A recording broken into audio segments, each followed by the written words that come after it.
আসসালামু আলাইকুম। এই জায়গাটা হলো কাজিয়ার থেকে একটু আগাইয়া আলী আকবর মোল্লা খোলার এই পাশে। এখানে গত রাত 2টার সময় ঢাকাইতে একটা ট্রাকটার ভিতরে ছিল শরীয়তপুরের অনেক মালামাল। দেখুন, ট্রাকটা পিছনে ঘের দিয়া তারা পিছনে যান বাঁচাইতে যাইয়া এই ট্রাকটা নিয়ন্ত্রণ হারাইয়া খালে পড়ছে। খালে পড়ার কারণে তাদের দুজনকে কোবাইছে, ড্রাইভার হেল্পারকে কোবাই হাসপাতালে ভর্তি করছে এবং মালামাল সমস্ত কিছু খালে পড়ে গেছে। এই দেখুন, সেই মালামাল তোলা হচ্ছে এই যে ট্রাক থেকে। প্রায় 2টা থেকে 2:30টার মধ্যে এই যে পিক আপ প্রাইভেট কার নিয়ে আইসা তারা এই গাড়িটা ডাকাতে ধরছিল। ঠিক আছে, ডাকাইতে ড্রাইভার হেল্পারকে কোবাইয়া তারা গাড়িটা ব্যাগে দিছে। ব্যাগে দেওয়ার কারণে নিয়ন্ত্রণ হারাইয়া খালে পড়ে গেছে এই গাড়িটা।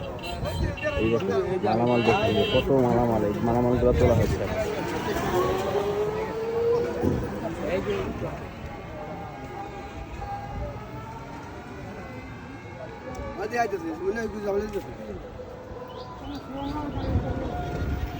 জায়গাটা খুবই ভয়ানক। আগেও কিছুদিন আগেও ডাকাতি হইতো, এখন আবার চালু হয়েছে।